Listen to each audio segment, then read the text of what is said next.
හැමෝටම සුබ දවසක්. මම අද මේ වෙන ගමන් ඉන්නේ. මට ඉතින් වෙන ගමන් හිතුණා ඔයාලට මම මේ මඤ්ඤොක්ක එකක් ටෙම්පරාදු කරගන්න විදිය පොඩ්ඩක් පෙන්නන්න. මේ මං කරන විදිය. ඔයාලා වෙන වෙන විදියටත් කරනවා ඇති. ඉතින් ඉස්සෙල්ලාම පෑන් එකක් හිතේ තියලා මේක හොඳට රත් කරගන්න ඕනේ. රත් වෙගෙන එන්නේ මම අතට අපයට ටිකක් දානවා. ඊට පස්සේ අපයට ටික දාලා චුට්ටක් පුපුරද්දි ඒක පුපුරද්දි ඊට පස්සේ මම මේකට සුදු ලුණු සම්ත ඒකේ කපගත්ත ලුණු මිරිස් දාලා හොඳට ටෙම්පරාදු කරගන්න.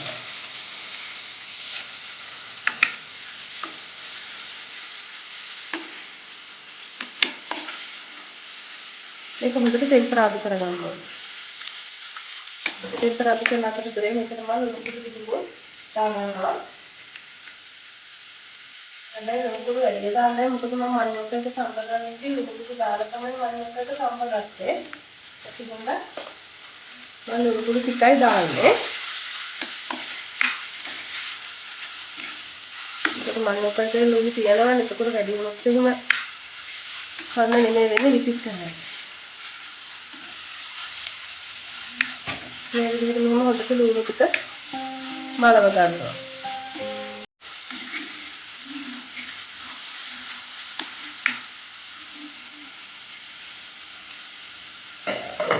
ඊට පස්සේ අපිට පුළුවන් මේක රැඳෙන නම් තුල එන්න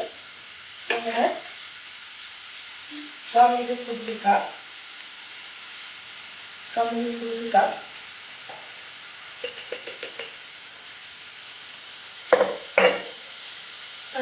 කපුරු ටික දාන්න පුළුවන් මම කපුරු ටික දානවා.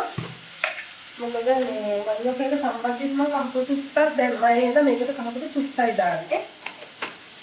ඒක කියලා හිතනවා. ඒක දාගත්තාම ඒක හොඳට තෙල් එකේ ටෙම්පරාදු කරගන්න. මම ටෙම්පරාදු කරගෙන යද්දි පොඩ්ඩක් මේක නුරුත් තමයි බැලවෙන්න දෙන්නේ.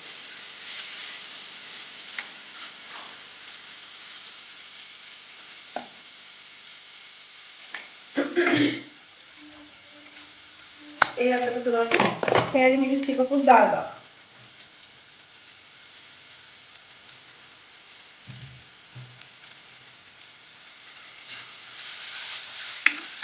කෑලි මිරිස් දාගෙන මේ විදිහට හොඳට කලවම් කරගන්න.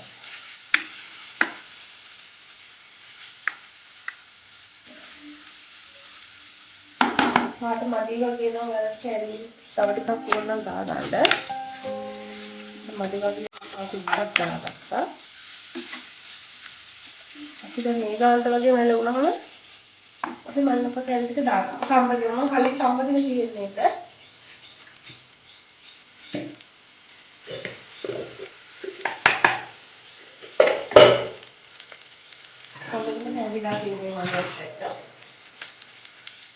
කලින් සම්බගෙන තියෙන මේක.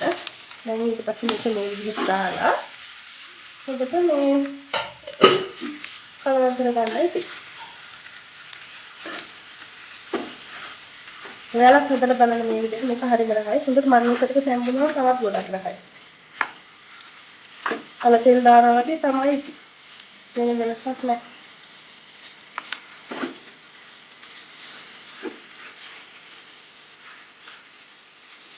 මේ විදිහට පොඩ්ඩක් හැරිලා හොඳට කලවම් කරලා හරිම සුවඳයි ඈ.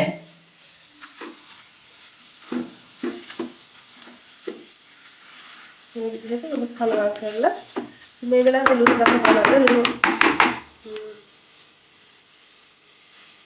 මදි වගේ ටිකක් දාන්න මට මදි වගේ වුණා. එන්නක ලුණු ටිකක් දාගන්නවා.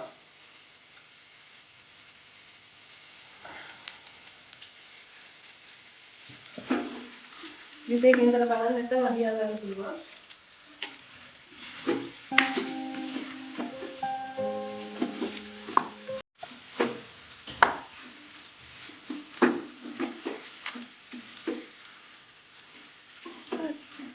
දැන් ඉතින් මම ඔක එක තෙල් දාගෙන ඉවරයි. හදලා බලන්න. හරි හරි මේක බලලා ඉතින් අපේ channel එකත් ඔයාලා subscribe කරගෙන යන්න අමතක කරන්න එපා.